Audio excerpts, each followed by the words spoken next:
अस्सलाम वालेकुम वरहमतुल्लाहि वबरकातुहू। दोस्तों, आउं आहियां अली हसन अब्बासी। किताब आहे रोशनीअ जे पंध में। लेखक सोबो ज्ञानचंदाणी। सिन्फ़ आतम कहाणी। छापो पहिरियों। छापे जो साल 2013 ईस्वी। छपाईंदड़ माय पब्लिकेशन सखर सिंध। किस्त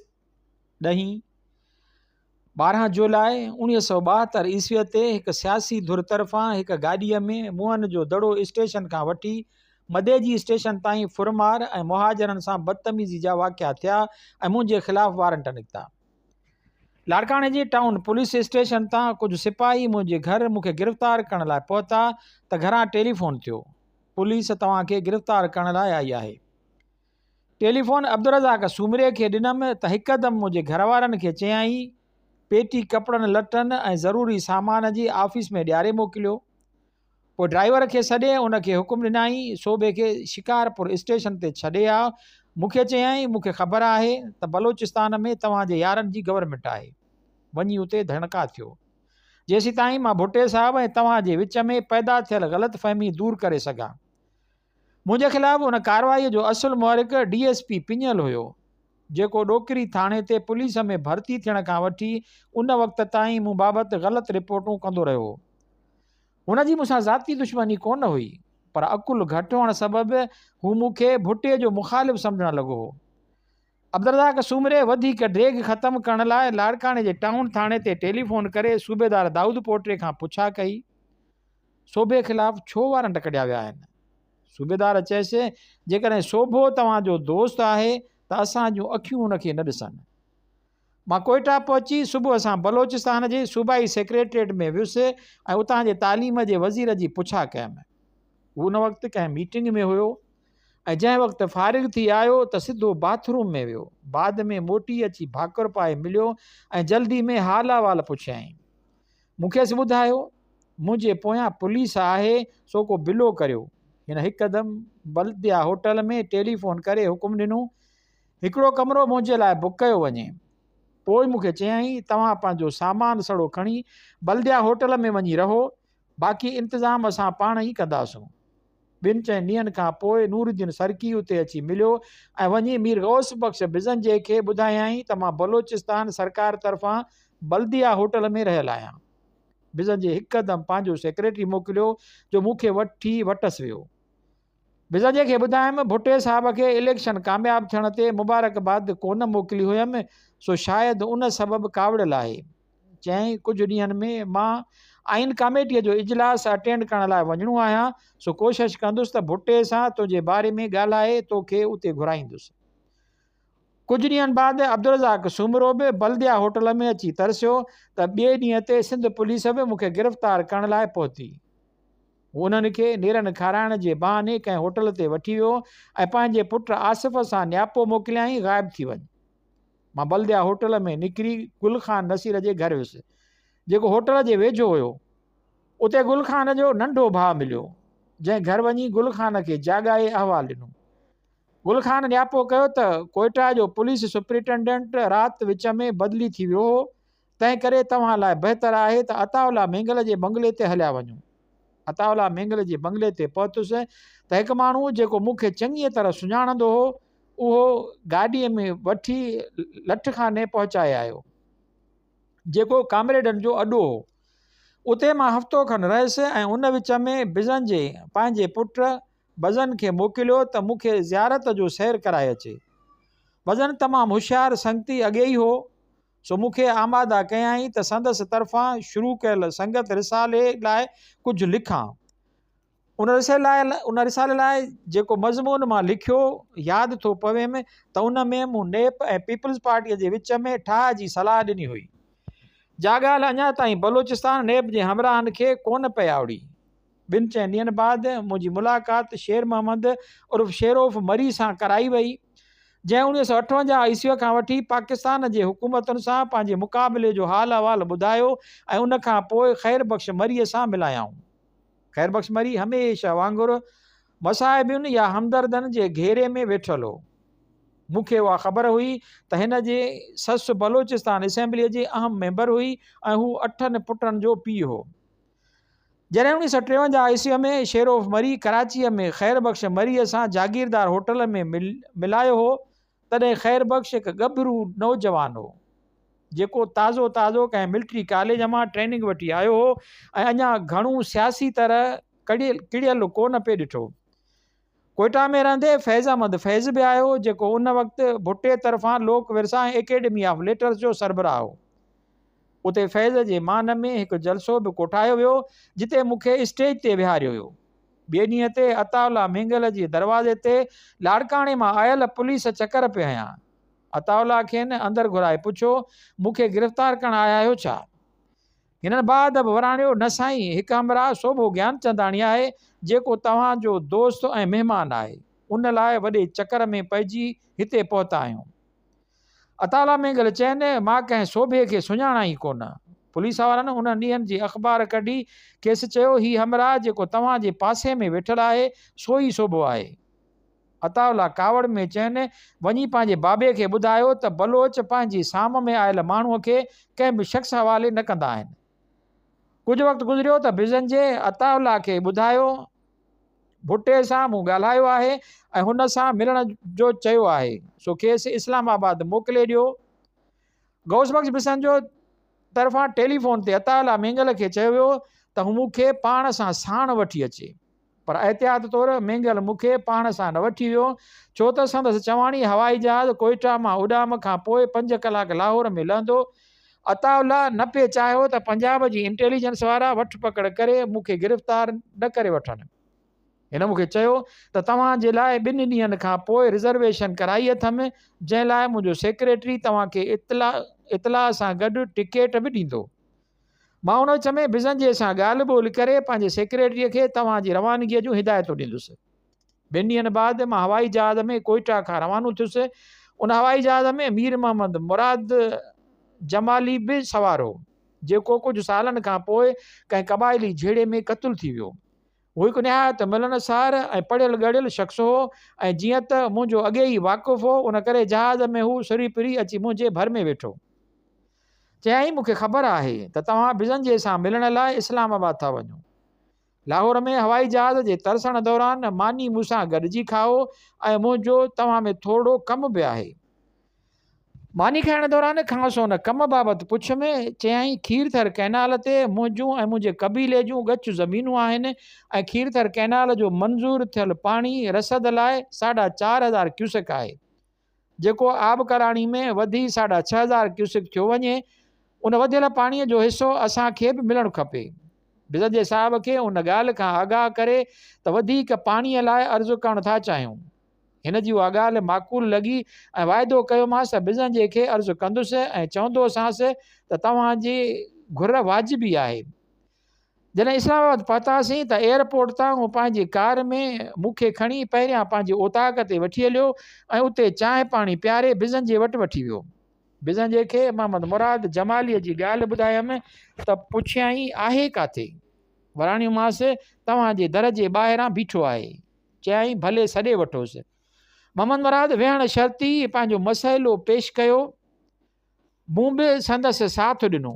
बिज़न जे खेसि दिलजाए ॾिनी ऐं चयो त अहिड़ो वकील साण आंदो अथई जंहिंखे इनकार नथो करे सघां।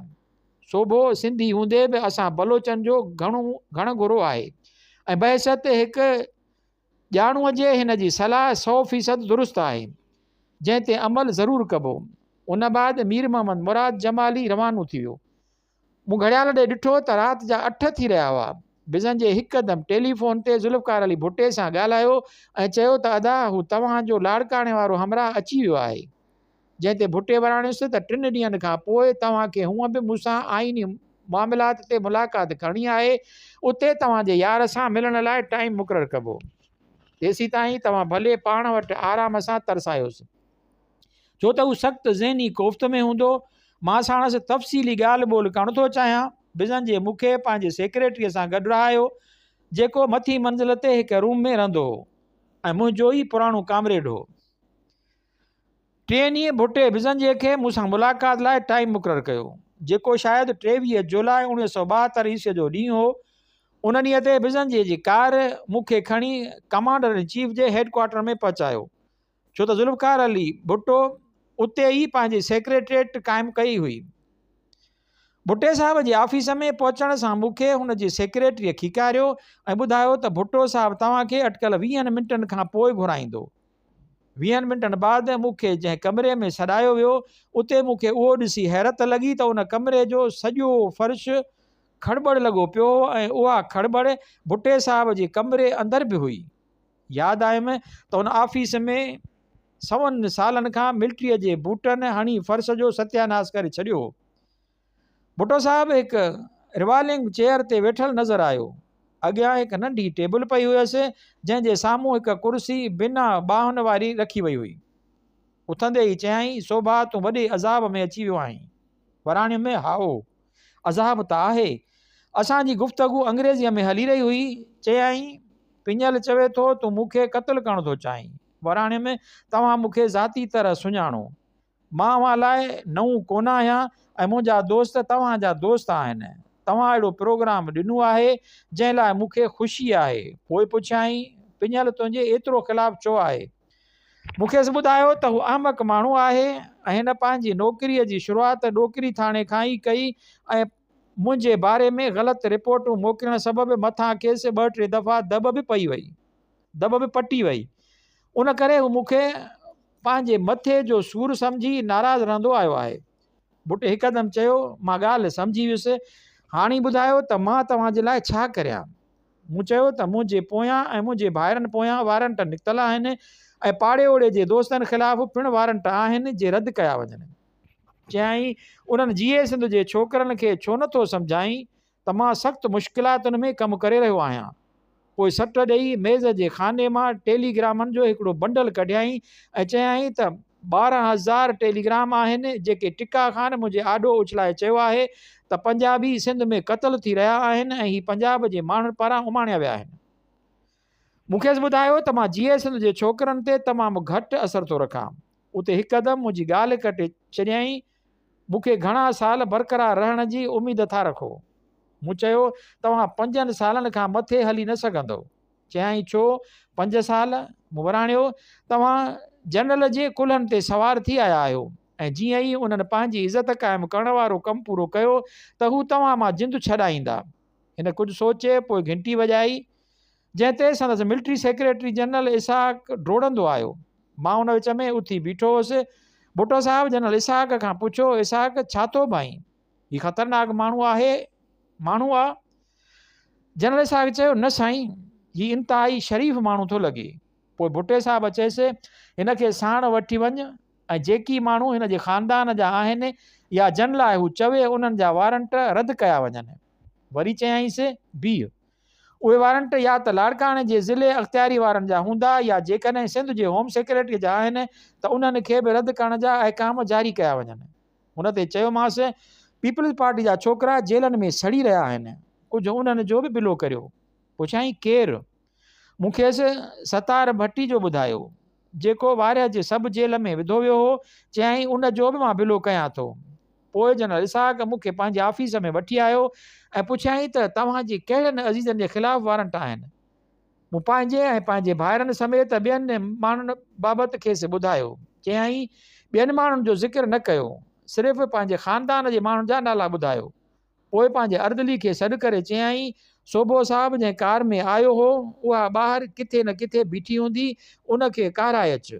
कार ॿाहिरां अची बीठी त मूंखे चयाईं, तव्हां दिलि जाए करियो, हीउ कमु अॼु ई थी वेंदो। मां कार में मोटी बिजन जे वटि पहुतुसि ऐं खेसि सॼो अहवालु ॿुधायुमि।